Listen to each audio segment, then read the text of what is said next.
introduction, I don't think we have time to talk about anything else. So, if you don't mind making me a co-host so I can share my Actually, you can go ahead. screen. Yeah. You can share. It's not a problem. It's not letting me. You Okay, have let me to try that go in again. and, How about now? there we go. Now we're cooking. Awesome. Well, thank you all for taking valuable time out of your evening. I know there's lots of things that are competing for your time, and the last thing you want to do is spend more time sitting on your rear ends listening to another Zoom meeting. This is number 5 Zoom meeting for me for the day. And I think it's appropriate that we do a day check. I think it is Wednesday, is that right? These days are kind of meshing together, and I am realizing that half the year is now behind us, and I don't think anybody's sorry to see that half go. Let's see what we can do to make the second half somewhat better.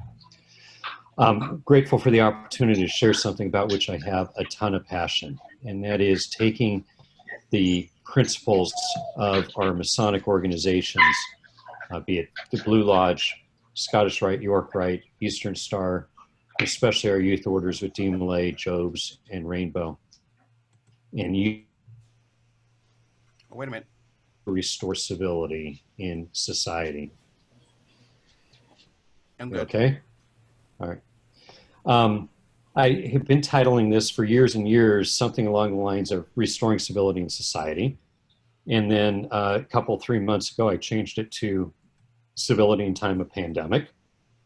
And over the last 3 weeks, I've changed this, as you can see, to civility in uncertain times. These are times that are truly trying people's souls. And I never imagined 6 years ago when we started this effort, a society in the shape that it is today. So while this is a presentation with me doing a lot of blabbing, I also want to make it interactive. And Jim is going to serve as kind of in the flight control center. And if you have something to say, wave your hand in front of the screen or something like that so that he can unmute you or unmute yourself. And let's make this as much a conversation as we can. I used to start these presentations off by asking people what forms of incivility they've encountered over the last few weeks. And then I changed it to this week and then this today.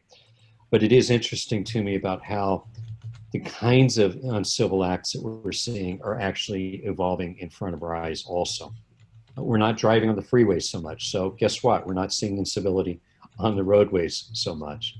But we are seeing it everywhere else around us.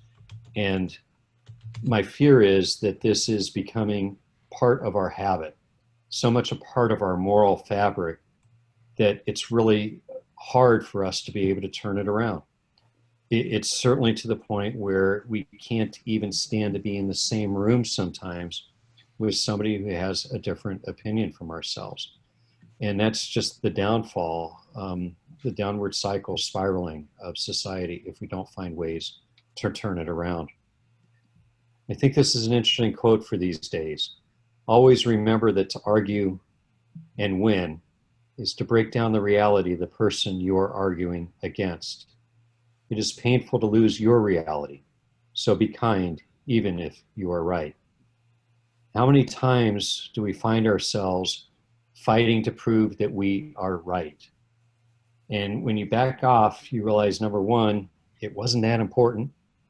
And number two, there wasn't a clear-cut right and wrong, at least not as clear as we try to make it out to be. So I encourage you, as we talk today, to think about how you feel when you're hit with these types of things so that you can have that empathy and that understanding for dealing with others. Now, there are 45 of us. Let's say we spend about an hour and a half together, if you'll give me that long. That's over 60 hours cumulatively that we're investing tonight. So let's make sure this investment pays some dividends. So I'm going to ask that as we're spending this time together, you're looking for 3 things that you want to take away from this and implement in your own lives. And most worshipful Jim, if I fail to do so at the end, if we can ask everybody what those 3 things were, we'll see if we've accomplished our mission. Freemasonry, all of the Masonic organizations are about seeking further light. And what I think we're really striving to do here is not just get to the point of going from darkness to light, but getting to true enlightenment. And if most of the population just satisfied if they can get out of darkness and see the light, they think that they've accomplished it. That's not what any of our organizations strive to be.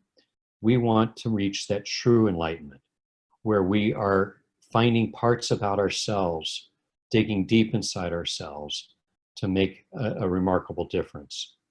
To say it a slightly different way, I think it's fair to say that each of us want to make sure that we're able to leave this world, when we're called from it, in better shape than it was when we first set foot on it. So my question of you, is this the time for us as a Masonic family to work to make a difference? To turn this society around from one where they're harping at each other and nobody can see eye to eye, to one where we at least treat each other with dignity and respect, where we have the ability to engage in difficult conversations so that we can work together to solve some of the humongous problems that we face. One of the beautiful things that the Masonic family does is it brings together people of very diverse backgrounds and opinions, sects, and creeds.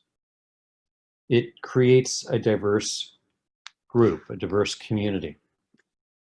Now, does Freemasonry itself have room to work on this? Absolutely. But I think it does a better job than almost any other organization known to humankind. Diversity, I think we can all accept, is critical. I know that the world full of a bunch of me is not a world I'd want to be a part of. But getting to the point of a successful, diverse society is not easy. And it's not going to happen just by putting people who are different from each other together and say, okay, now go figure it out.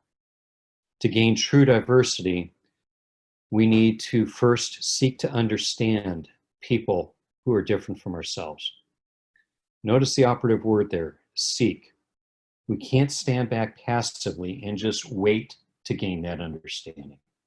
We need to be genuinely interested and curious about what makes somebody who they are.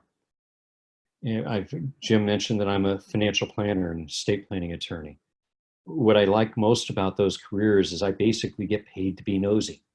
I get paid to ask people about their deepest desires and dreams, what they want to accomplish for their family and their children, what kind of retirements they envision, and so on. And I learn so much about people that I get to live vicariously through them.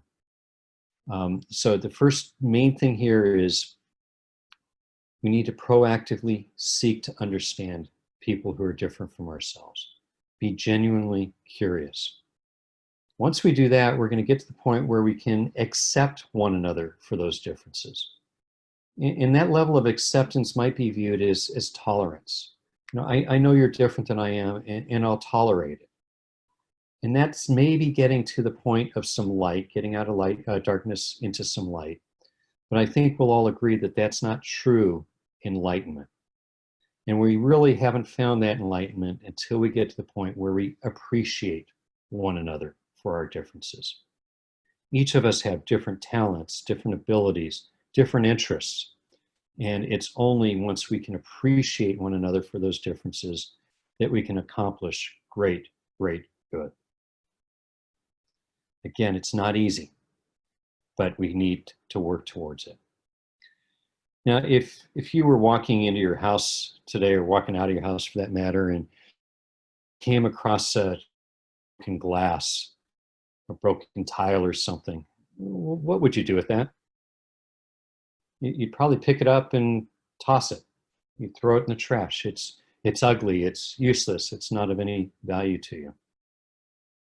I'm going to suggest that each of us is that broken shard, that in and of itself isn't anything terribly special. And it's not until we put all those pieces together that we create a beautiful and unique mosaic, a piece of art. And that, to me, is society. Those of you that have been able to join us in California's Grand Lodge in San Francisco, the first thing you notice when you walk in that lobby is this beautiful endomosaic that shows the history of Freemasonry in California. And standing back, it's truly something to behold. But you get up close to it and you'll notice it's made up of broken glass and tile and leaves and seeds and dirt, things you wouldn't even notice as you're walking down the street. So I use that as an analogy to the type of communities that we create when we're together and when we're taking advantage of each person's particular strengths and interest. I hope that resonates with you. There's all kinds of symbolism in our Masonic lodges, our chapter rooms, our assemblies, our Bethels, and so on. There's one particular symbol in Freemasonry that I look for in every lodge that I step foot into. Now, as I understand it, it is required furnishings in Washington Masonic lodges. Unfortunately, it's not here in California. But it's that point within the circle. And it starts with the point which represents what? Us as the individual who's always striving to be a better person, a better husband, a better wife, a better son, a better daughter, a better father, a better employee, a better citizen. And we know that there's all these pressures pushing on us from all different directions, that tugging and pulling at us, pushing down on us, that's preventing us from being the kind of person we strive to be. And so in Masonry, we're taught to take the compasses and draw a circle around ourselves. And this is to create a boundary beyond which we should not allow our passions and our prejudices to begin to intrude upon the rights and enjoyment of another person. Is this saying we shouldn't be passionate? Not for a minute. Because without passion, nothing worthwhile would ever be accomplished. But what this is saying to me is that I need to constantly be sensitive and aware of how my actions, my words, my deeds are impacting somebody else. And when I start to sense that I'm making them uncomfortable, that I'm encroaching upon their rights and enjoyment, I need to have that awareness and back off. This is easier to do when you're in person. It's harder to do from behind a keyboard. But it's an awareness I think we all need to have. Now, this symbol isn't quite complete, as the Masons in the room will tell you. The next thing it has is these two parallel perpendicular lines, which are said to represent our patron saints of Masonry, St. John the Baptist and St. John the Evangelist. And these lines are supposed to conjure up their teachings for us. And when we walk into a lodge, we are supposed to be bound by their teachings. But those two lines have a dual meaning to me. When I see those are my Masonic mentors. The men who have helped to guide me over my 24 years as a Mason, 25 years, I guess, as a Mason. The men who continue to guide me. Let me share with you, Will, if I may, a story about Worshipful Jack Joe of precious memory. I became a Mason, a Master Mason in May of 1992, and come home and my wife Linda says, "So how was it?" I said, "It was really neat, and guess what, babe? What's that?" "I'm in the line."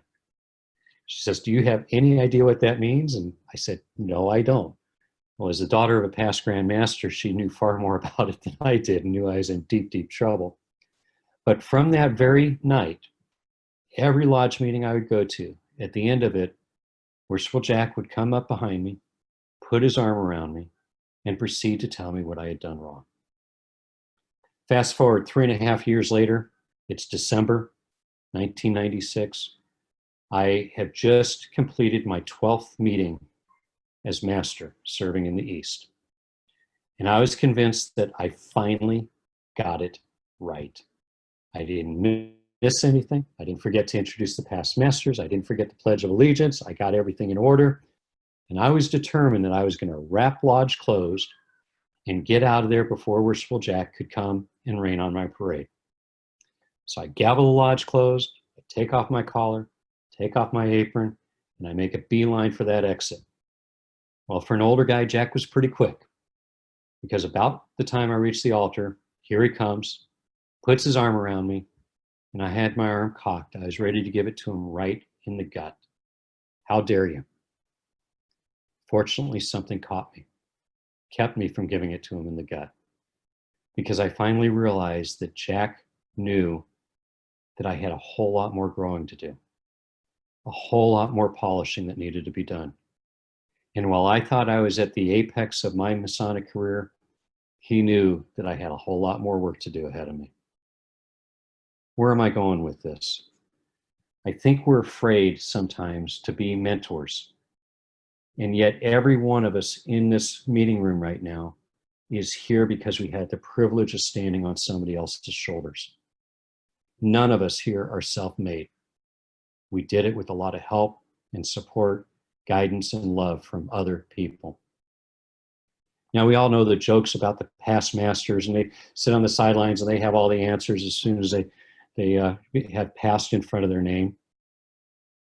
But I think we've actually let the pendulum swing the other way to where we're afraid to mentor these young men who are following in our footsteps. Now, there's two kinds of mentorships. The first is the intentional mentorship. And that generally relates to somebody that is younger and they admire your talents, your abilities. It's oftentimes related to a profession, of course.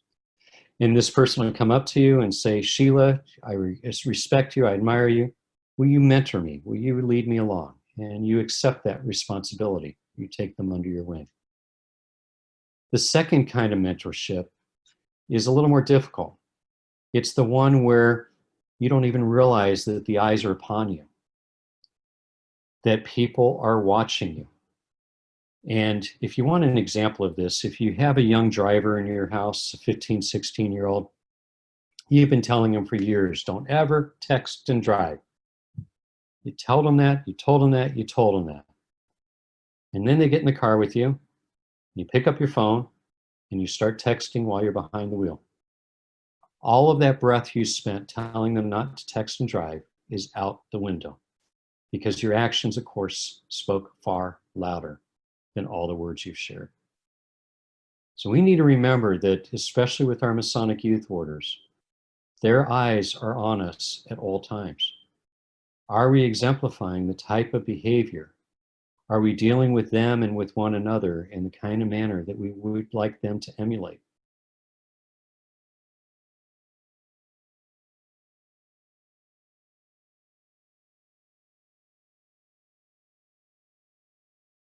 Until it's surrounded by the volume of the sacred law.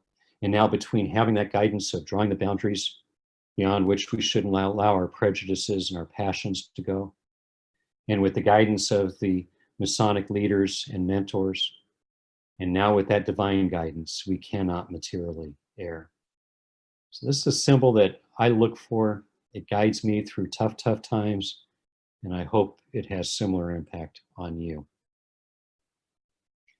Our words matter. And sometimes just changing one single word can change an entire relationship. How many times are we in a conversation and we hear somebody say something and we say, yes, comma, but, and think about how the person on the other end of that is hearing that. And I'd love for you to unmute yourself and share any thoughts about how you think you might be taking that. If we're in a conversation, I say, yes, Jerry, but, how might you be hearing that? Any thoughts? I hear dismissal. Exactly. Oh boy, here it comes. He heard me, but he's going to take me down. Or he's going to, tell me why I'm wrong. Or he's going to dismiss me out of hand. And by the way, that may not be my intention. But subconsciously, you've reacted, and the conversation has just been shut down I've made you defensive. We can turn that around by saying yes, and. I hear you, and did you also think of this? Or let's go down this path as well. We as Masons are builders. This is building on a conversation, not tearing it down. Simple change of words. We all do this, but a fairly easy thing to start getting out of that habit. I'm going to share with you what I call the 3 Ds. The first D is debate. Debate, of course, is about proving your point, proving you were right. It's a contest, and the person with the best argument is going to be deemed the winner. And when you have a winner, you necessarily have a loser. And there are certain cardinal rules you must abide by in a debate, because if you violate some of these, you're as good as lost. You're as good as dead. And one of those is you can never, ever waver from your position. You know, I hadn't thought about it that way, Steve, but that's a really good point. As soon as I say that, I've lost the debate. And I think we can all see that there are times and places where debating is appropriate. By the way, what we see during presidential election cycles, those are not debates. Those are reality TV. And if you want proof of that, just close your eyes next time there's a debate and listen to the question the moderator has asked and listen to the response that the candidate gives. And it's going to be night and day. Well, what do you think we ought to do to contain the federal budget? Well, what I think we ought to do about climate change is just they practice to get their sound bites in, whether it's at an appropriate place or not. The second D is deliberation. And this is where we have a complex problem. A complex problem where the potential solutions are not necessarily immediately obvious. So what we're going to do is get the right people with the right expertise and education and understanding of the subject matter into the same room. And the first thing they're going to do is probably work to really define what the problem is. Because oftentimes what we state to be the problem isn't the core problem. So that's the first big part of deliberation. From there, they're going to brainstorm possible solutions and analyze the advantages and disadvantages of each of these. And to the best of their ability, they're going to look for the unintended consequences of any of these solutions. And the purpose of a deliberation, of course, is to find a solution that they agree is the best course of action.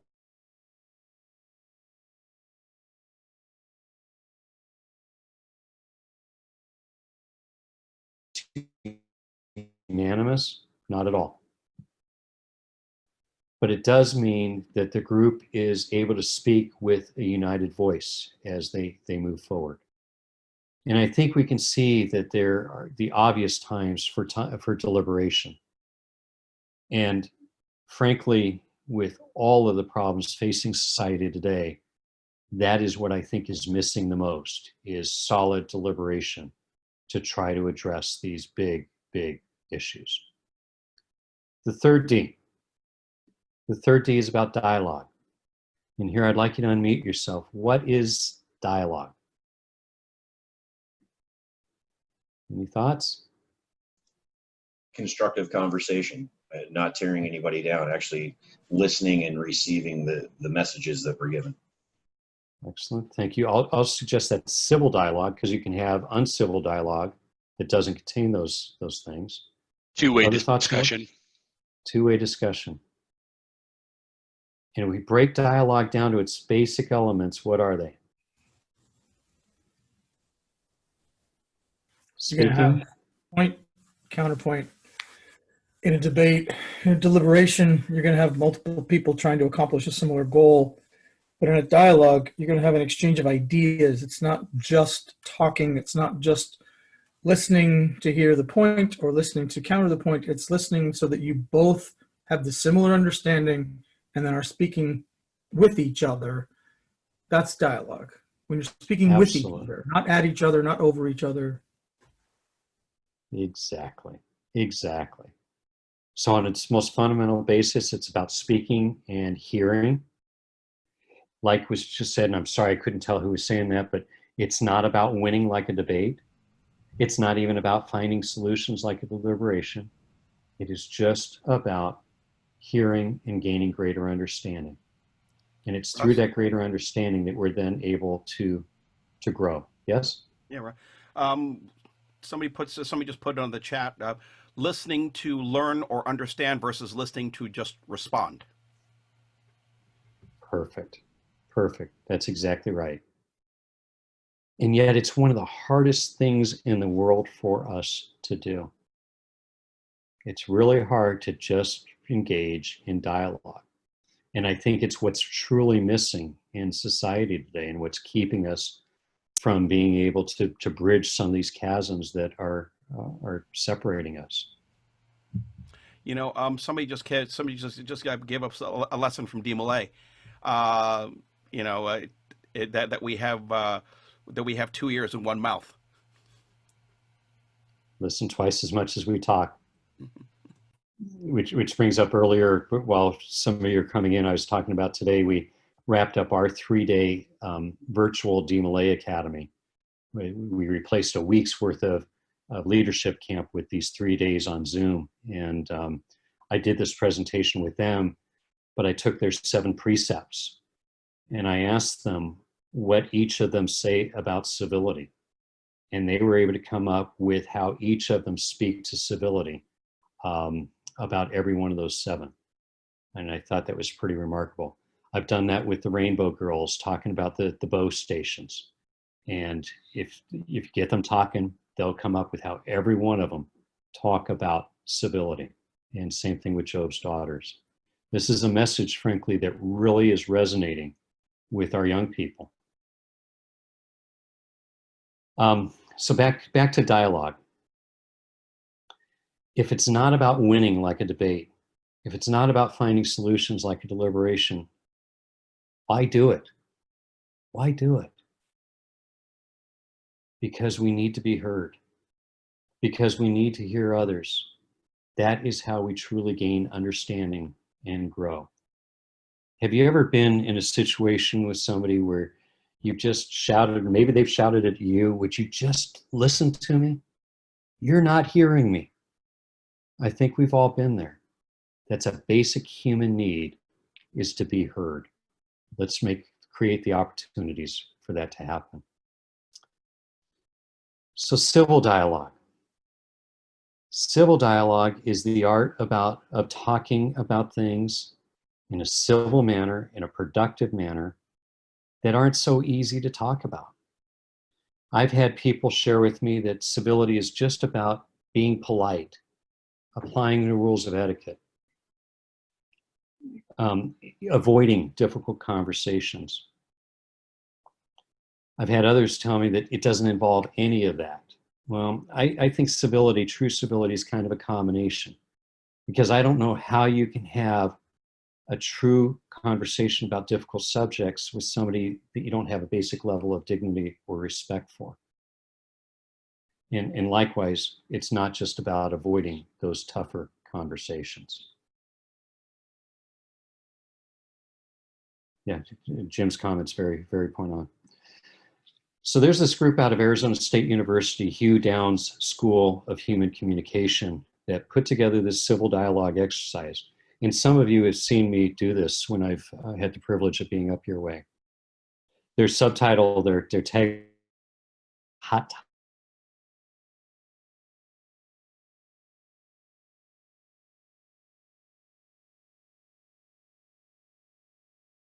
people on either end of this, and they're very fervent about it. And you have a facilitator who's set up these 5 chairs in a horseshoe shape, and they're close enough together that the participants' knees are just about touching. And the facilitator then shares this statement along with some background of it, and then asks people to come and take these various seats. Somebody who strongly agrees with it, strongly disagrees. Somewhat agree, somewhat disagree, and then the neutral or undecided. Once the panel is set, Then the facilitator shares some ground rules with them. So I'm going to walk this through with you very, very briefly. Here's a subject that I've done. I've done this with just young people. I've done it with just adults, and I've done it with mixtures of the two, and it's always fascinating. So the statement is, it would be appropriate for Freemasonry to sponsor a youth order that is open to people of all genders. Now, I hope as you hear that, your mind's going to, oh boy, that would be the best thing in the world. These young people need to interact with each other in a safe environment. They can share their values and their ideals with each other. Or maybe your mind is of the attitude that, nope, these are formative years. It's a time when boys need to be around other boys and get that experimenting out in a safe way. And the same thing with young ladies, and have the adult guidance there and so on. And let's face it, boys and girls are different than each other, and they mature at different paces and so on.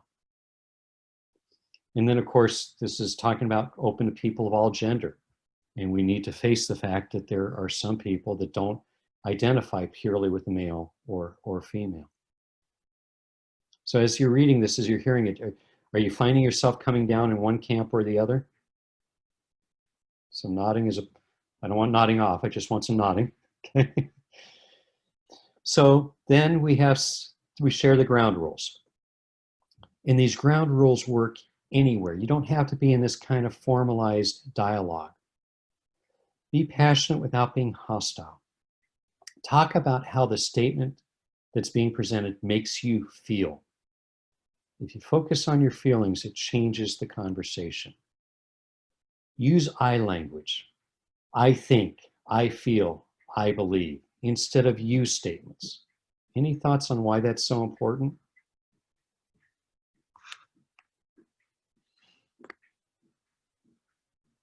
Any thoughts? Somebody unmute yourself and share with me. Because in my opinion, if you use too much I, or if you use too much of the demonizing language, if you will, you lose the sender's message.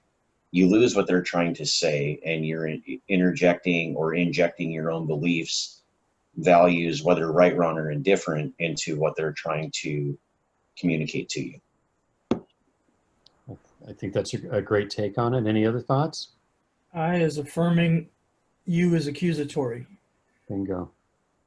Oh, and Bingo. I is owning it. You own what you say. Yeah. And if we think about it, the only point of certainty from which you can speak is your own. How do I know what you're thinking, Chris? Well, you think. How do I know that? There are times I don't know what I think, feel, or believe. So just changing that you to an I makes a big, big difference. And then we need to engage in active listening. And this is really, really hard. Active listening is truly being in the moment and letting the other person know that you're hearing them. We do that with eye contact and with our body language. We maybe lean in as somebody's saying something. We refrain from folding our arms, which is shutting them down. It also means we shouldn't be formulating our response as somebody else is talking, which is really hard to do, really hard for me to do. And the risk of it, of course, is that you may well forget what you were going to say. To which I say, maybe it wasn't that important anyway. If it was that important, you probably would have remembered it. Now, another important thing to active listening that I found to be really effective is reframing what you thought you heard the other person say. So, Rick, what I think I heard you say was, two things. Even more importantly, is allows Rick to clarify a misunderstanding I may have had. Well, you're close, Russ, but not quite there. Let me explain. How many times have we had that knockdown, drag-out argument that's lasted a day or a week or years? And we sometime later find out that it was over a silly, stupid misunderstanding. Wouldn't it have been great to clear that up early on and potentially save that relationship.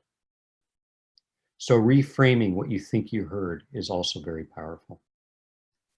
The other part of this is the facilitator has arranged to have an information source, somebody that remains in the audience, has their cell phone handy with internet access. And if somebody on the panel states something as fact that another panelist says, you know what, I'm not so sure about that, that line of conversation stops until that information source can prove or disprove it. Frankly, that information source doesn't tend to get called upon very often, but it's fascinating the influence that just the presence of that person has. We don't tend to talk in such certain terms any longer. We talk more in terms of, well, what I understand or what I think is, and that changes the conversation.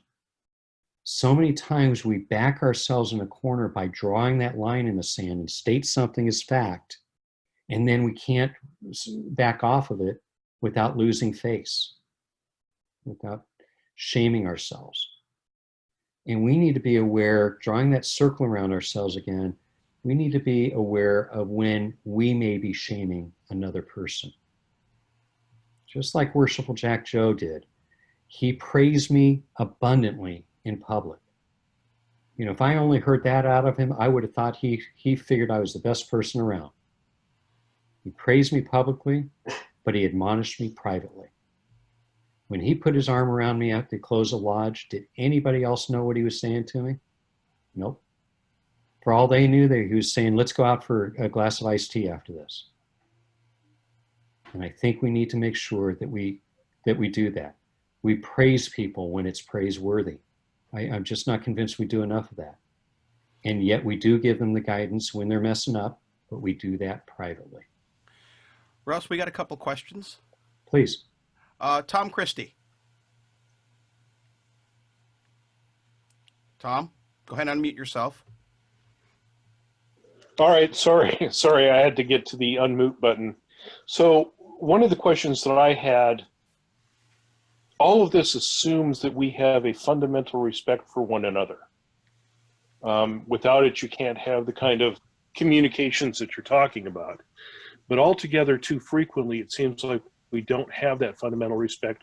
Or, in my case, for example, after having watched the news report from time to time, which, by the way, I sometimes think should be absolutely not on the TV, I wonder how you rebuild the sense of respect for one another that sometimes gets lost. It's a very fair question, and it's interesting because I had this conversation with one of the DMLA boys today, about shouldn't we expect that to give that kind of dignity and respect to everybody? And my response to him was, there are some people that don't deserve it. Not because I disagree with them, not because they don't agree with me, but because their attitudes and their words are so abhorrent that I just can't dignify it with any of my time or breath. So let's take that as that's fortunately the exception. In the kinds of situations you're talking about, Tom, I think we need to ask ourselves, is this a relationship that we want to invest in? And if so, then what is the purpose of my engaging with this person? Is it to gain some mutual knowledge and to try to advance our cause?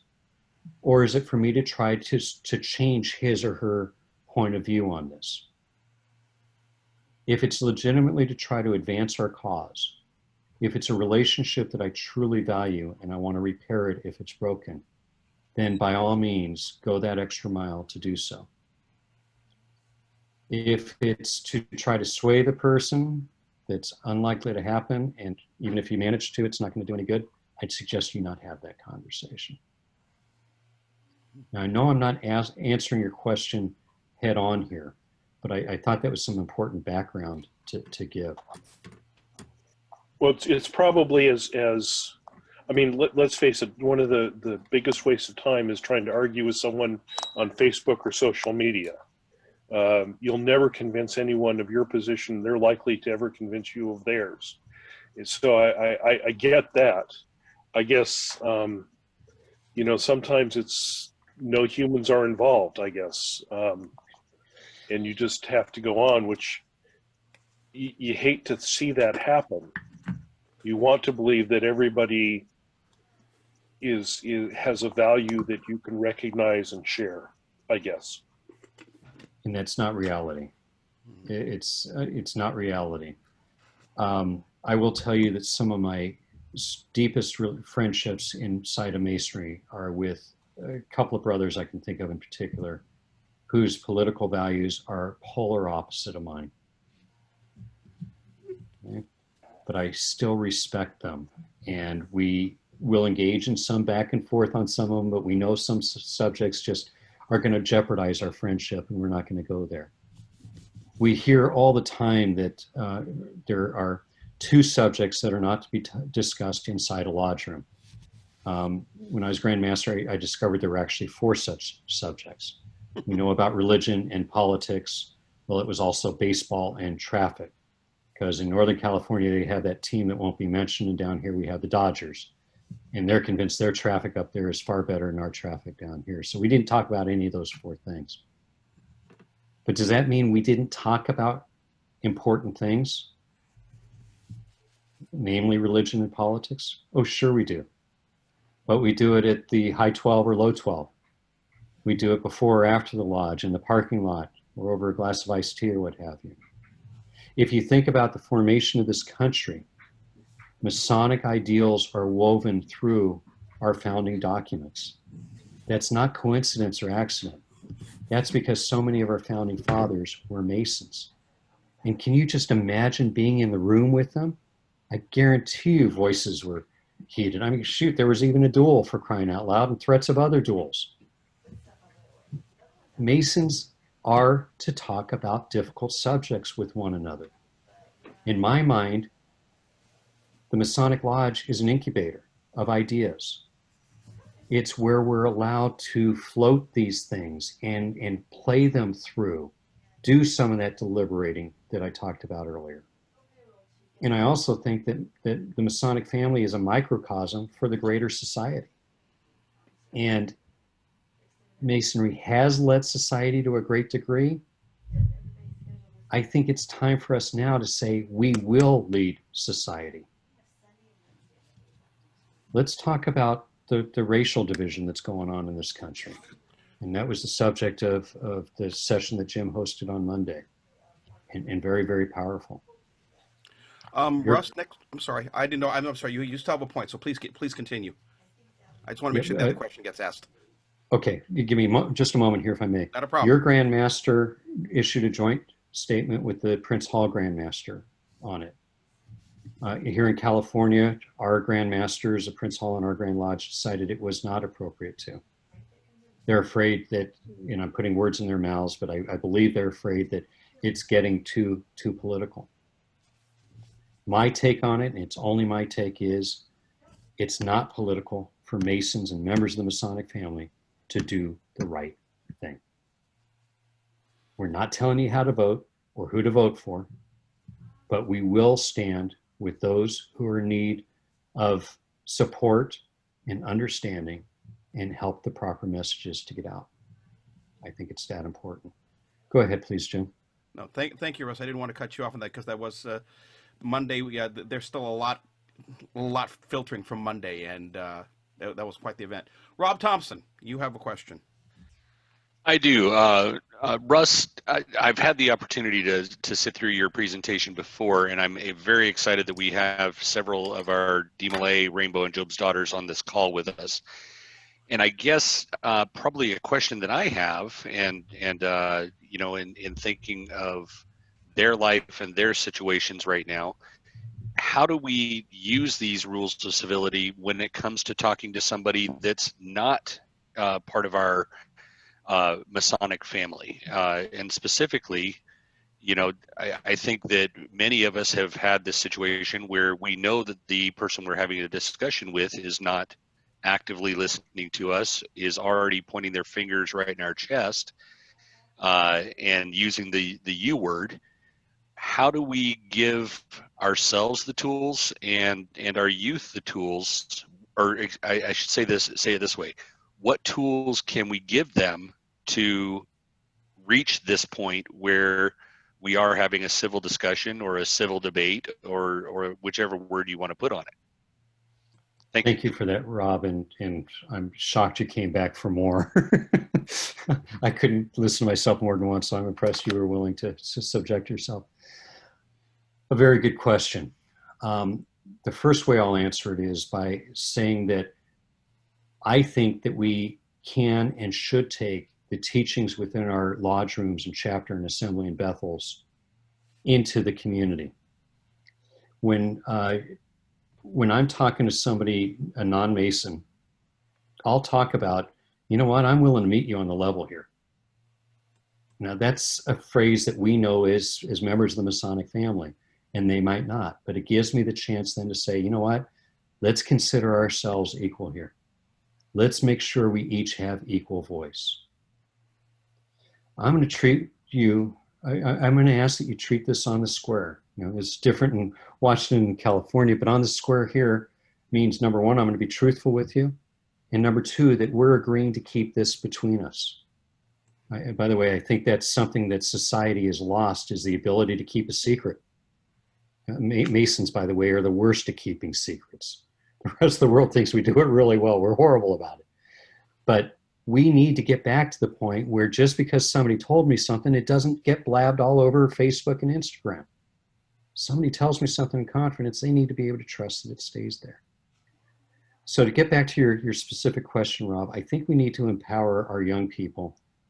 And if you work around them, you know most of them already have this, to say their piece, to say it in a respectful, dignified way, to have open minds, to be willing to change their minds based on what they're hearing, what they're learning, and to use the teachings of their particular order to improve who they are, so they have that fortitude and that ability to deal with more difficult people.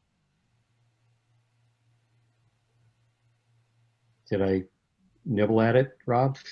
Yeah, thank you very much. I appreciate it. Other thoughts or questions? We have another question from, looks like, from John Davenport. So, Russ, I also am a repeat victim. Throwing that out there.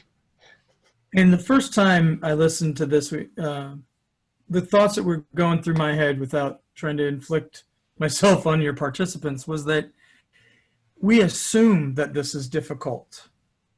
And it's not difficult for everyone to do. We assume that these are difficult subjects, but they're not for everyone. And part of that, I think, is we have a different approach to things. We collectively, the grander we, have a different approach to things. And so we simultaneously inhabit some of the most judgmental spaces on the planet, but without fear of repercussion. Just like you said, I have Dan Moss. If you know Dan Moss, you'll understand what I'm saying. And I know that he will come up to me and put his arm around me at any given moment. I don't have to be in charge. But at the same time, I have no fear of what he's going to say. I know he loves me, and I know he's going to make me a better person, no matter what it is. Simultaneously, throughout, and I've taught some sociology, but from a special operations military background, we have some people who don't communicate even in the same language, in the same demographic, in the same culture at all, because they don't engage. They don't get out of their shell, their hole, their bubble, their foxhole, their bedroom, their whatever.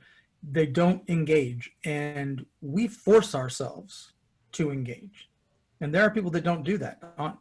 We may do it once a month, once a week, twice a week, whatever. There are people that don't do that in a year. How do we reach out to those people?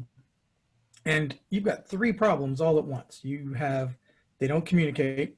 When they do communicate, it is from a standpoint of, I'm the smartest person in the room, no matter what room it is, and that your opinion doesn't matter. They don't want to, and this is, I saw a great collective response to that. And it was, they don't want to hear what you have to say. They want to hear their opinion coming out of your mouth. And my wife, when she was going through a speech communications program 30 years ago, more than 30 years ago, man, I'm old. There was a little tiny book. I mean, little tiny book. It's like the Rip Van Winkle of books, you know. It was called "That's Not What I Meant." The author was Deborah Tannen, and she talked about those cultural differences where East Coast, West Coast, West Coasters leave too much space between their phrases, and East Coasters jump in because they think you're done talking. Male and female, same kind of things, you know. I think that cultural difference, those cultural divides and communications divides that come with them, are something that we've lost with the advent of social media and email. We used to get a letter, and you could read the whole letter, and you could, if it's your friend, you can listen to it in their voice, and you had a week or a month or a year to respond.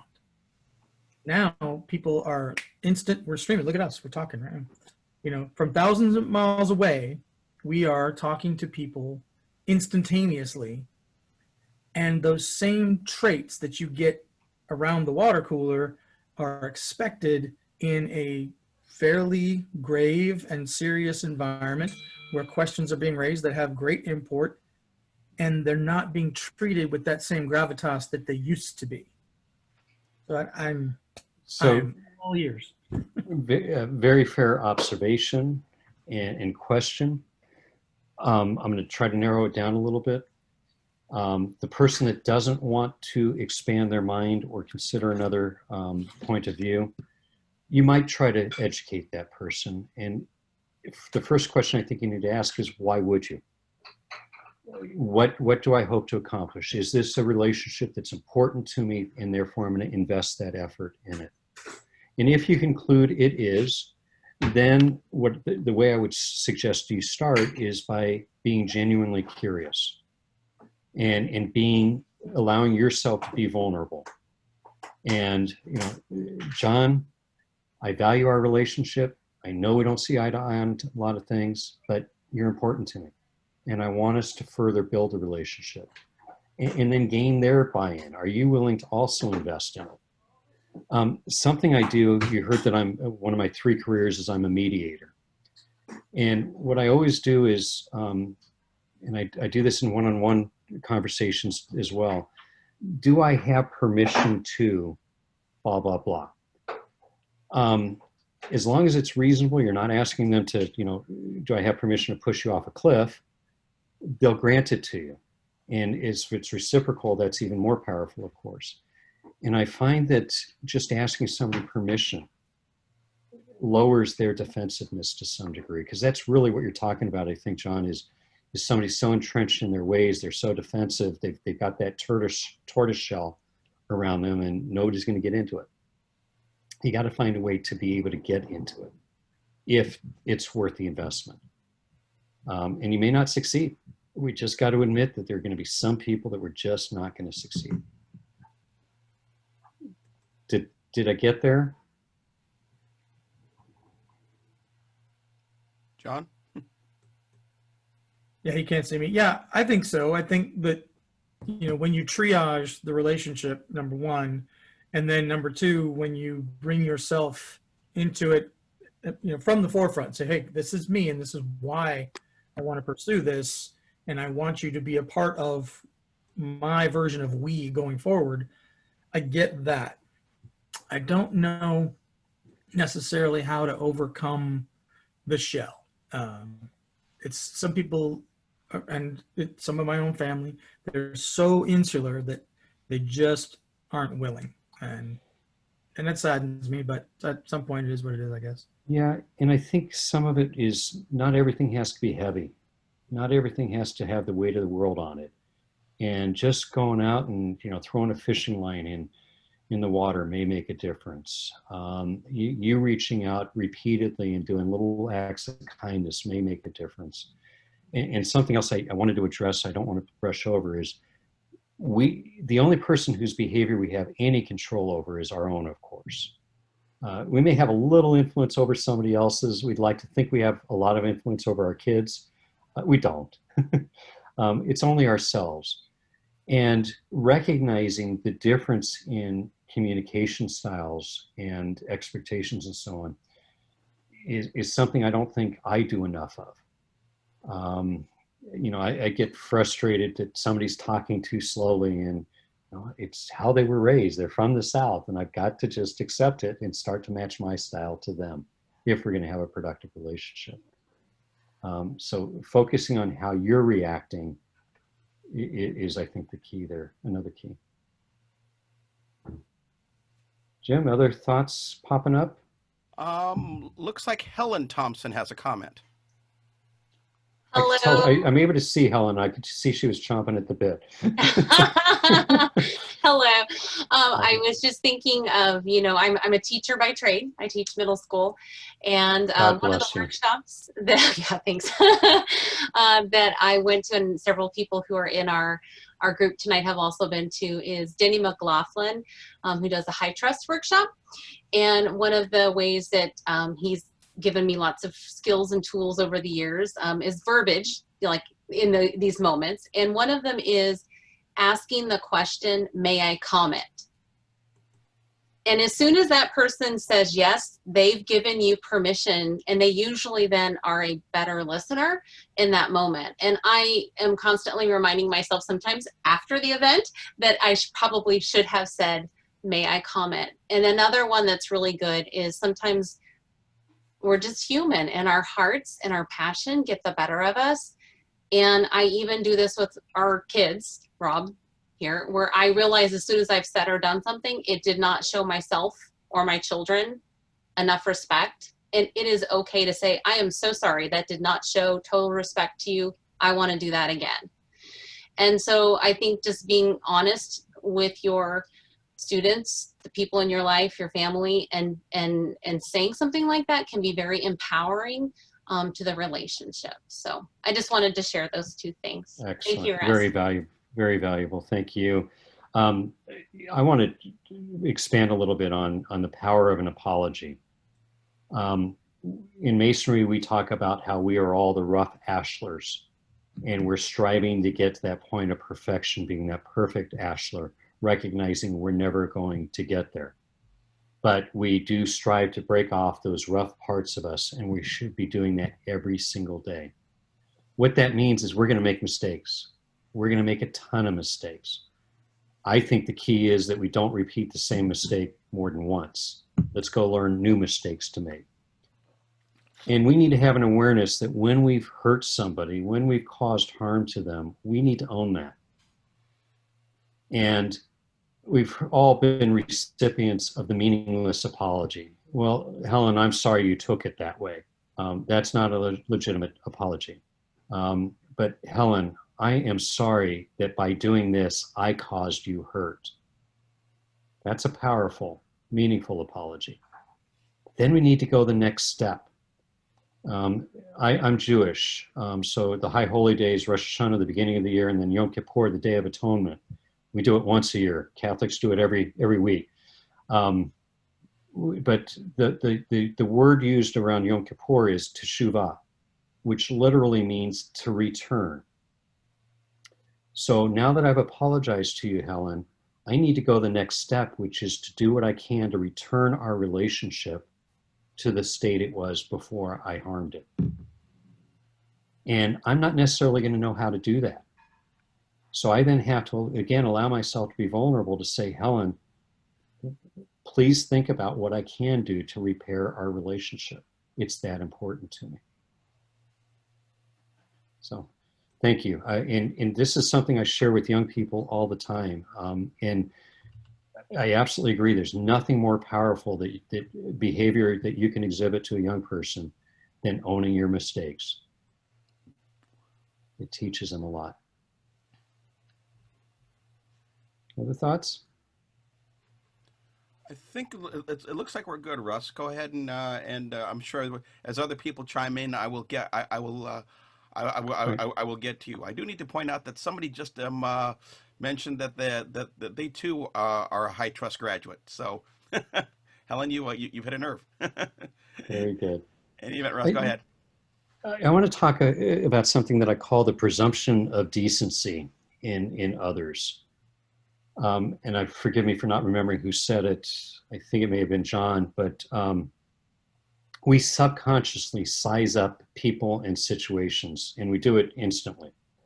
You know, somebody walks through the door, we're determining, are they somebody that we need to flee from, or are they somebody we're going to reach out and give them a great big bear hug? And we do this with people we don't even know, other than politicians on TV or reporters or somebody whose reputation has preceded them. And so this presumption is built into us. And I want to kind of think back to, I want us to flip that presumption on its head. We're to a point where we're so cynical in society that as soon as a certain person opens his or her mouth, we're labeling them idiots or worse and so on. We don't even listen to what they have to say. And so if we flip that on its head and we presume that everybody out there is decent, it changes our attitude. Now, will we be proven wrong on occasion? Yeah, there are some legitimate jerks out there that don't deserve that presumption. But let me draw you an analogy. A man knocks on our door to become a Mason. There's certain requirements. The big one, of course, is he needs to profess a belief in a supreme being. So think about the two aspects of that. This is a man we've maybe known because he's come around to 6 months worth of stated meeting dinners, and that's about as well as we know him. Something as consequential as his belief in a supreme being, are we asking him to prove it to us? No. We're asking him to profess his belief, and we're going to take him for his word. We're going to trust him. Have we been proven wrong? Yeah. There have been some atheists who have become Masons, and we realize we messed up in those instances. But we have said as a craft that we would rather be trusting of somebody who's asking to join us than assume everybody's a liar and then be proven wrong more often. So that presumption and decency, I suggest that we try to adopt it. And even the politicians, who we may vastly disagree with them on almost everything, if we presume that they're decent people who are trying to do the best job that they know, and may just be going about doing it in a different manner, it changes our outlook. And that's how we're able to then start having some of these more difficult conversations that must be had. By the way, I want to come back to one more part of that professing a belief in a supreme being. The second part of that is also specifically worded that way. We're not asking him to have the same belief that I have. We recognize that that's a deeply personal thing. And I know we have 40 people in here. I guarantee we have 60 different beliefs in what that supreme being is. And that's important that we grant that person that place, that safe place to hold their ideals deep inside. Other thoughts? I got a whole lot more I can talk about here, but I really want this to be more open. Are there thoughts about the whole bit with the racial divisions that are going on? And I'd especially like to hear from the youth order advisors, because your young people are dealing with a lot of emotions about this right now. You know, maybe some fear, maybe some guilt, maybe some apprehension. And I think it's important that we're able to have the conversations with them. And frankly, the ones I'm having with these young people, I'm learning a ton. Any thoughts? Helen, I see you moving. And Kent, we've started with conversation and realizing that there's no better place than Rainbow to talk about some of these situations and to connect them to our bow stations. And so at our last meeting, we had a past grandmother advisor, Kelly Starowski-Luther, who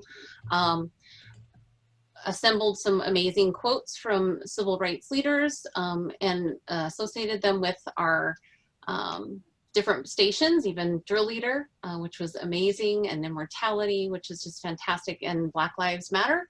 And it was just a good first step in the right direction. Of course, I think with the youth of today, they want everything fixed now, which is probably not like most Americans, right? We tend to want everything fixed now. And the patience of realizing they're dealing with an organization that's nearly 100 years old. And some things are out of our control and we have to be patient is really hard to hear. And so it's hard for me to sometimes convey that as an advisor, because I think they think because I'm an advisor, I'm going to be able to fix it all too. And I have people above me as well. And there's protocol. And I think that's a large part of life. So it's a life lesson as well for our young people to realize that something they may want to see changed is going to take time. So, but as far as discussions, we're headed in the right direction, I think, in Kent Assembly, and just acknowledging that we should be talking about it and we should be making sure that our girls can bring it up, whether it's Black Lives Matter or something else. And it's been pretty cool. Yeah, Corey, anybody else from Kent want to chime in with other things you've seen or heard, or something maybe that we need to work on? Yeah, this is Mary Beth Short, and I actually was at one of Kent's meetings when they very thoughtfully walked their Rainbow Girls through the decision to ballot on a member that they knew was going to perhaps bring opportunities to learn, but where others might see it as challenges because of some what could be defined as disabilities. And Kent was so thoughtful in the presentation of that, what they might encounter with this member and why that's a good thing, even if it might be a growth opportunity. And I think that that's the very essence of civility, is to accept people where they're at and not feel the need to change who they are. You know, we tend to, I think as a society, need to fix and conform everything. And the beauty of that moment was in all these girls having no problem saying, sure, we want to take in this individual. They will add to what our rainbow looks like in Kent. And I want to call that out as, I think, a good example of what civility really means.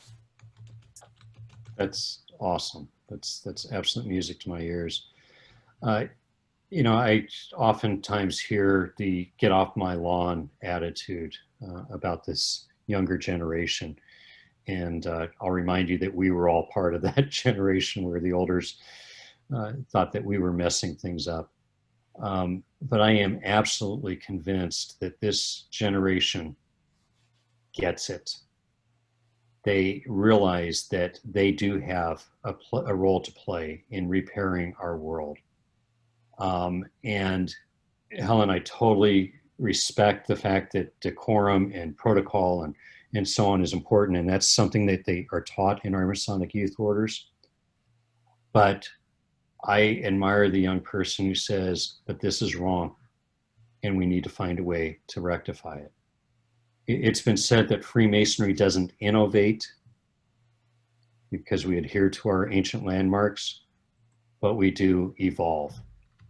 And sometimes far too slowly, in my opinion, but that hanging on to tradition is valuable and we need that as a foundation, but we also need to be reflecting what it is that society is looking like today. And that's where we can all really learn a lot from these younger people. Please, Robert, Bob. Russ, so I'm lucky enough to be a advisor for DMLA my second time around, and my son is a squire right now. The thing that I have found, and this is really key to what you're talking about, is being able to listen. And you know, I'm an older guy. We waited a little bit longer to have children, so I became set in my ways and in my opinions. And one thing that I have taken from your presentation before is to sit back and listen, because I think you're right. I think this generation coming up we can say all we want to about them, but I think that they have the power, and in often ways more power than we have ever had, to change the world for the better. They have less rigid opinions about things. I shouldn't say it that way. They are opinionated about things, but they're opinionated in a way that makes it fair for the entire world. And that's sometimes difficult for some of us to take. And it's important for us to listen to their viewpoints, and it's important for us to not automatically go to what our own opinion is. And that's something that I've had to do. And it almost makes me physically pained to do that sometimes. But what I have found is that when I do take the time to listen and truly hear what they're having to say, they make great points. It's pretty profound. We've got smart kids out there. Absolutely. Absolutely. And, you know, in my mind, society has reached a watershed over this last few months, a watershed moment. And it has come with a lot of pain. And it's been decades and generations getting to this point. And as hard as it's been, this isn't the hard part. The hard part is what we do going forward. And this is where I think we need to empower the young people, give them the voice. And then what we do so well with our young people, our youth orders rather, is we give them the broad boundaries and then we let them go. And we know they're going to make mistakes, and they know they have that safety net so they can't fall too hard. They can skin their knees, they can't break their leg because of our support. And that's, I think, the attitude we have to have with these young people is, yes, take advantage of this period. This has been too painful to go backwards again to the point where we were. If we don't advance as a society from this, then that was tuition that was totally wasted. And if you think about the Masonic values, and by that I mean the Masonic family's values, nobody else is better equipped to take this on than we are. We're all about how to treat people with dignity and respect. We're all about how to engage in tough conversations with people who differ from ourselves. Let's show the world how to do it. That civil dialogue exercise that I showed you, I hope that you can think of some ways, some circumstances in your own community where you open up your lodge, or you do this in a library, and you have those difficult you facilitate, you enable those difficult conversations in your community. Not in the name of Masonry, but because we are members of the Masonic family, because it's simply the right thing to do. Sheila? Russ, I am also one of those very, very, very blessed advisors from Kent Assembly Rainbow. And it is impossible for me to express to you the pride and the overwhelming emotion that I felt at our last meeting as our worthy advisor stood and led those girls through the process of writing a statement that reflects Kent Assembly's attitude toward the Black Lives Matter movement. It was just beautiful beyond belief. Several years ago, I had the opportunity, along with my husband, who's sitting next to me, to serve as a state mom and state dad during the term of the one African-American Grand Worthy Advisor that our jurisdiction has had. She was outstanding. And during that time, I shared with each mother advisor as I visited the assemblies a small gift of a little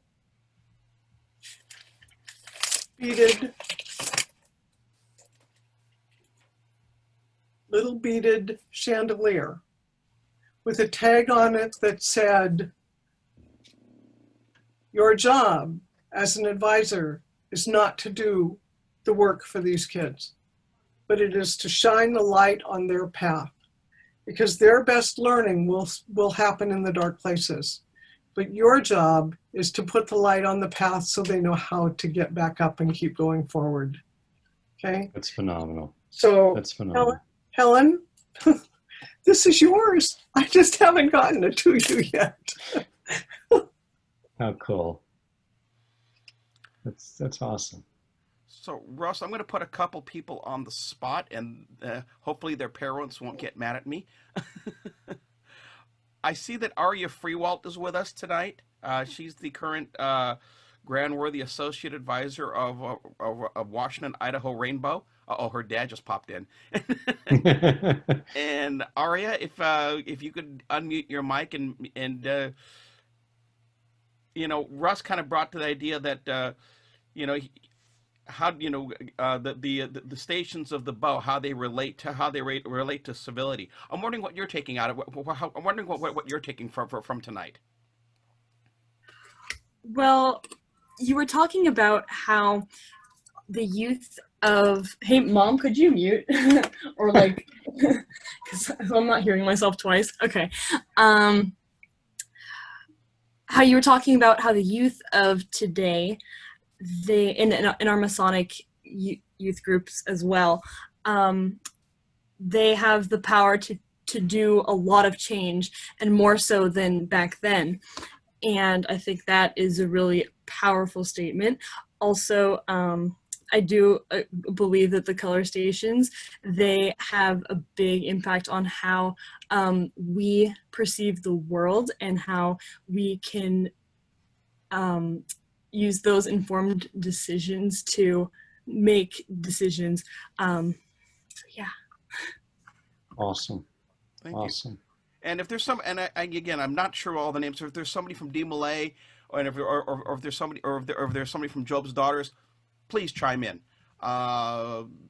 because in many ways, while a lot of us are here to kind of learn some things, it's about passing stuff down to y'all. So hopefully, if you're not too shy, I understand that. I took a gamble with Aria. I don't think it was a big gamble. No, it wasn't a big gamble at all. Trust me, it really wasn't. I am talking about the Grand Worthy Associate Advisor, so guess what? I was okay with that one.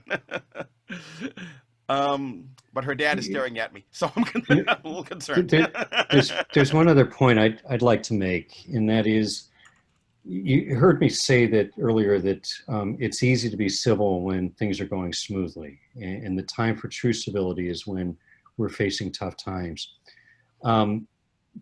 Likewise, Masonry teaches us that we need to be determining what kind of person we want to be, so that when we're met with those challenges that are inevitably going to come our way, we have the fortitude and the skills and the perseverance to deal with them.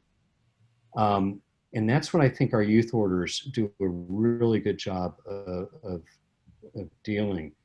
The time to decide that you're going to fight off temptation of whatever it is long before you face that temptation, not at the time of it. I made a promise to my wife that she is the only person for me, and it's not that I would ever be in that opportunity, in that situation, but the time to decide that isn't when somebody starts to hit on me. I have to have that resolution ahead of time. And that's what our youth orders are training these kids, is they're not telling you what to be, but they are giving you the tools to become the kind of person, the upstanding person you desire to be.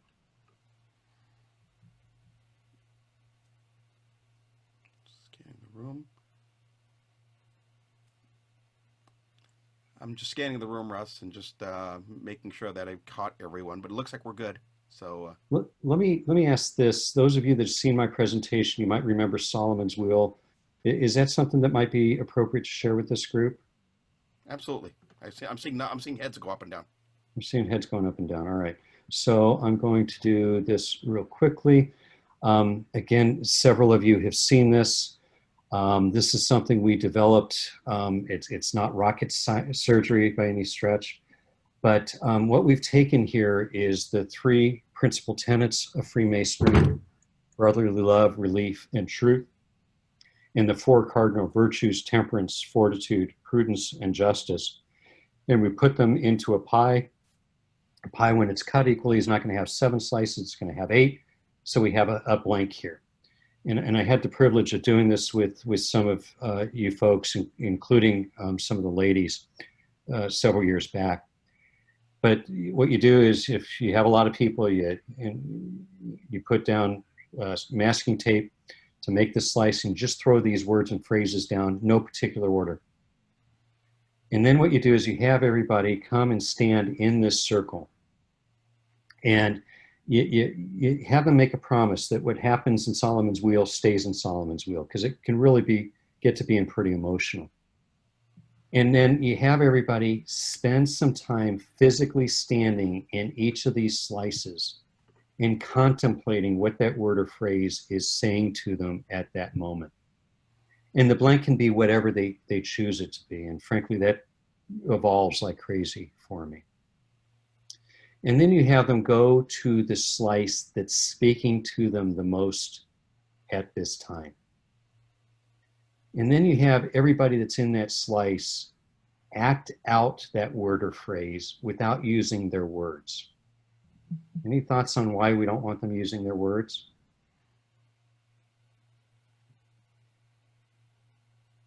Anyone? Chris? I mean, words can be prejudicial, right? I mean, the words that you think that you're saying can be perceived differently by those that are hearing what you're saying, but your actions speak louder than words. Good point. Yep. And say it really crassly, words are cheap. And there's something when you're acting it out, when it's involving your whole being, that it just tends to settle in more. It's internalized more. You have to commit when you're acting. There you go. There you go. So then you ask everybody to move into the slice where they would like to work on it more, where they feel they have room to grow in that area. And I remember just distinctly with the ladies up in Washington State, where they were playing Twister. They were standing on 3 or 4 of them with every part of their body. And I hadn't seen that before. And then you have them share, and this is where it can get emotional, why they took that position. And I've seen people brought to tears over it, expressing some major vulnerability that they have. And I've actually seen them repairing relationships with somebody else that was there. It's that powerful. And what I suggest to them then is that you use this when you're encountering a difficult situation and the solution is not readily apparent. And I'm to the point where when I'm in that situation, I will mentally picture Solomon's Wheel. And I'll force myself, it's almost like a form of meditation, to just spend a few moments in each of those slices to receive whatever message that particular tenant is trying to instill in me at that time. And I think I've sometimes spent 30 or 60 seconds, maybe sometimes 5 or 10 minutes doing it. I really don't know. I don't keep a stopwatch on it. But I found it's really a powerful way to reground me and help me to make a kind of decision of which I'll later be proud. So that's another tool I wanted to share with you.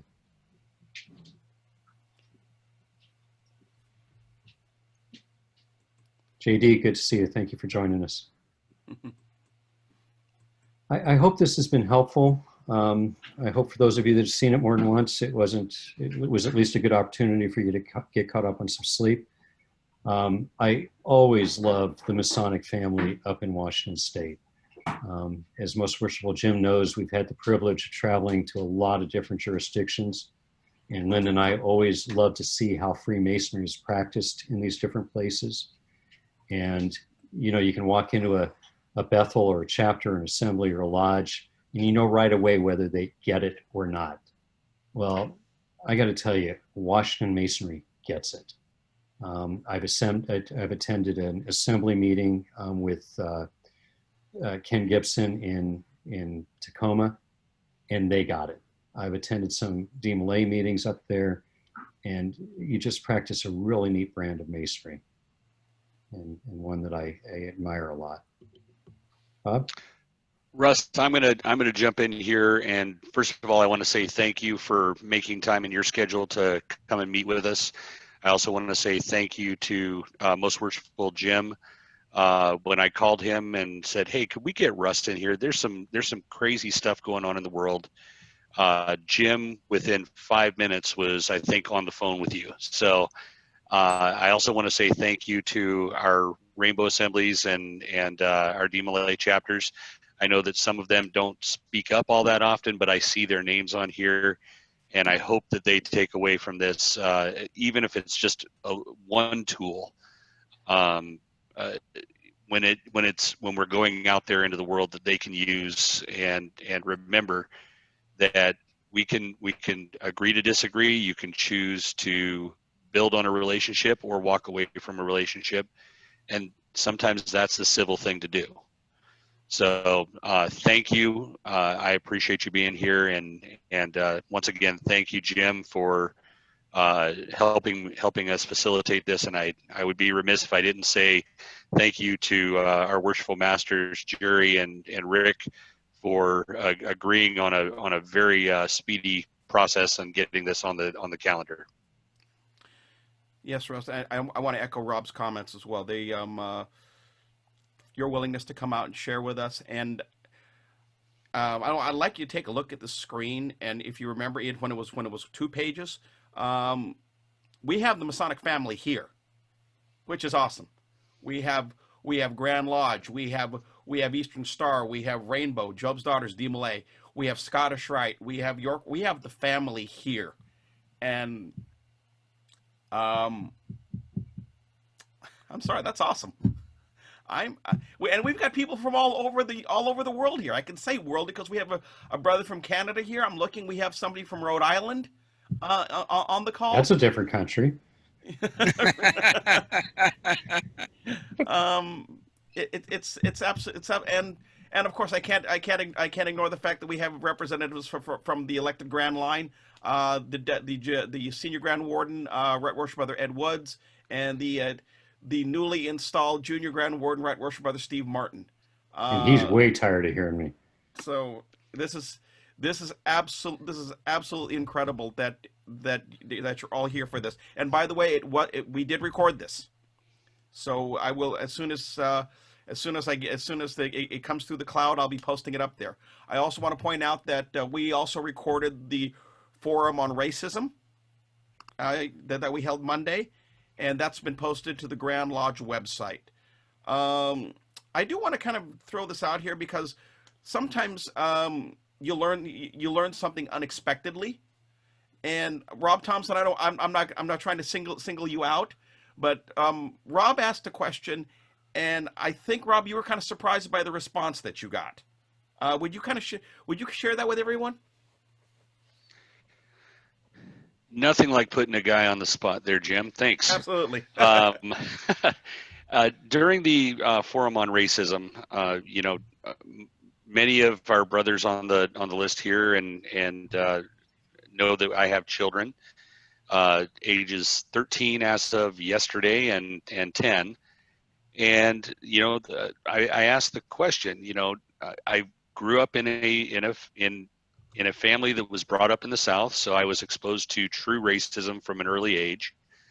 Lucky enough to live on military bases all my life, but I made a concerted effort to not let that impact my life. And I've always tried to teach my kids to not see color.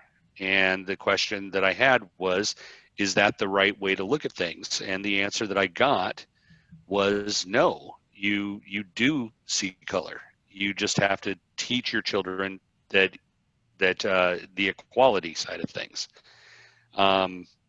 It was a bit of a blow to myself because, as a father, you try to do the right things, and to hear that from our brothers of color, it was a tough pill to take, and I'm still chewing on it. I'm still trying to figure out how to teach 13 years of teaching right now. And to bring things back around to Russ and the Civility project, we had, what, 150, 175 people on that call, Jim? 120. 120. For such a tough discussion, it was an incredibly civil discussion. There were tough subjects to talk about, and some that hit really home and dug into your heart.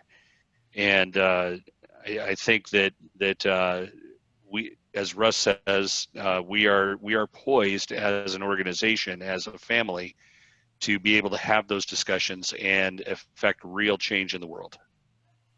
Now, Rob, I want you to be at ease, brother, because there are some of us that have older kids than you, and I can assure you that there are many teachings we wish we would take back that we taught our children. So you're not the only one. Thanks, Steve. I see that Steve Martin has a question, comment, absurdity, or idiosyncratic remark. Your call, Steve. I just want to say, Russ, I never get tired of listening to you talk.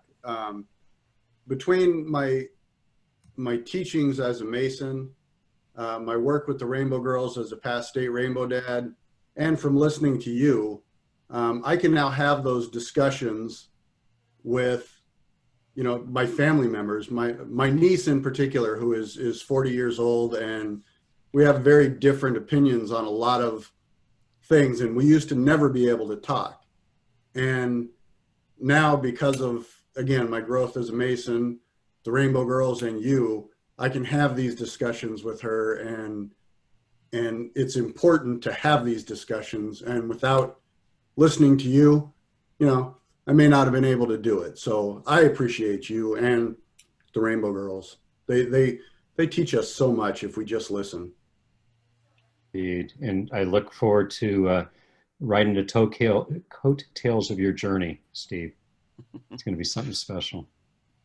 Russ, just a quick question. I did a little searching on your website, and there's not a link for any of us to be able to donate to the organization. Is there anything that you can have me post on the chat here?